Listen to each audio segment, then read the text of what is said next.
राक्षसहरू एकछिन पख है ज्ञानी भएर बस्छ है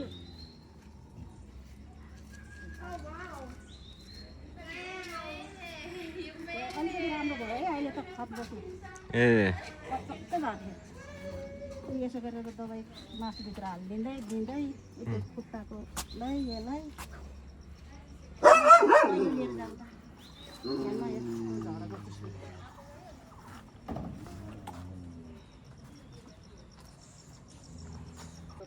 त्यस्तो हेरेर खानुपर्छ क्या दाजु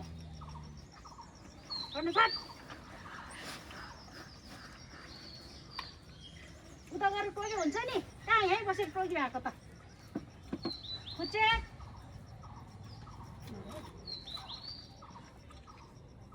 यसरी मुखमा हाल्छ दबाई खोजिदिएपछि अनि न त गनाएपछि दबाई गनायो भने यिनीहरू खानु खोज्दैन हो ल अब चाहिँ भागिदिन्छ है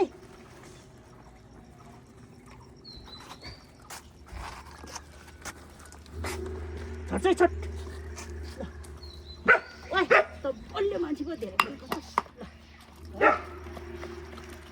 मासु त यिनीहरूलाई बराबर मासु र चामल बराबर हाल्नु पर्छ खान्छ बिचराहरू यस्तो खानलाई कहाँ कहाँदेखि कुरिरहन्छ मलाई भने नचल भनेर नचल भने नचल्नु त नि म दिइहाल्छु नि त तँलाई फेरि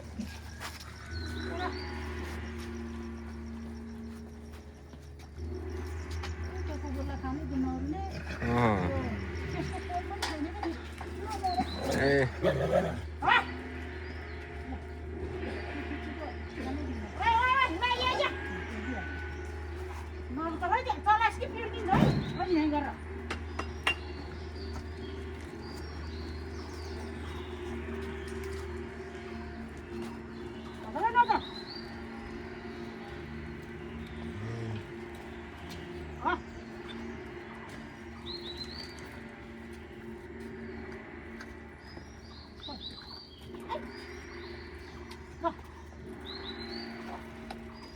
नखाए त्यहाँ नखा त्यो झिकेर चाहिँ नखाए फेरि डाडु खाला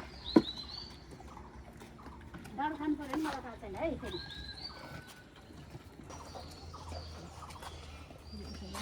ल खाइहाल्नुपर्छ नि त तपाईँ यस्तो भिडमा त तिमीहरूलाई यहाँ मासु फेरि हुन्छ ल दुम्सी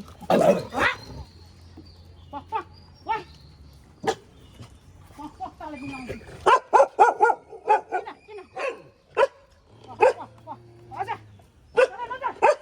डाडु खादिनु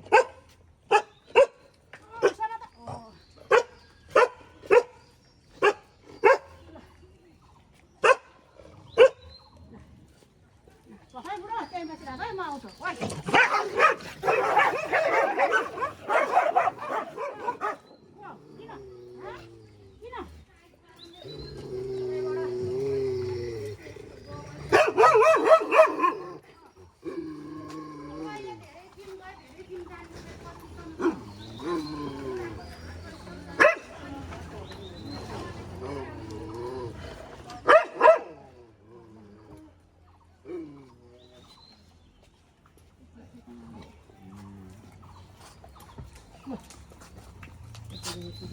यहाँ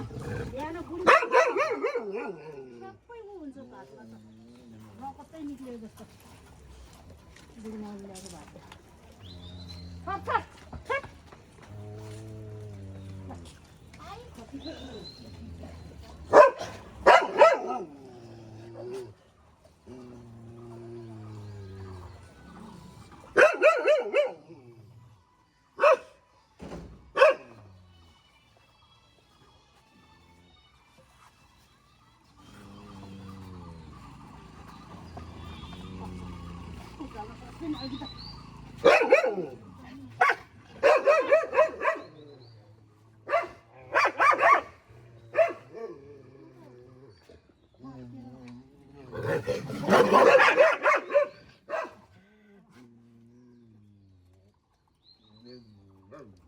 त्यसरी तैँले खा होइन भने आज लाज मर्ने कुरा चामल नभएर एकजनाले एक भाँडा जाँड दिएको थियो त्यो जाँडमा चाहिँ मासु हाल्यो भने हिजो मैले मेरो पैसाले 5 किलो मासु किनेँ अनि त्यो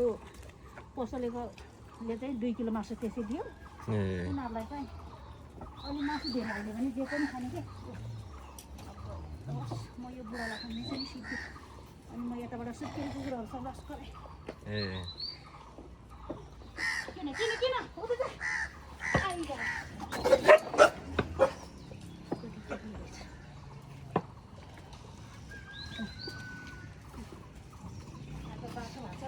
कुरा गर्नु हिँड्नु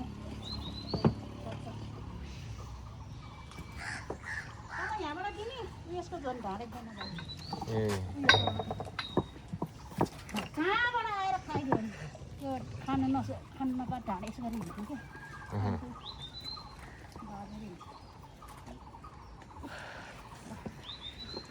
ल मैले चाहिँ यति मात्रै दिएँ त्यसको किन खाइदिएँ क्या तिमीहरूले हत्तेरिका ल ल हुन्छ ल अस्ति एउटाले फेरि ल्याएर छोडेर गएको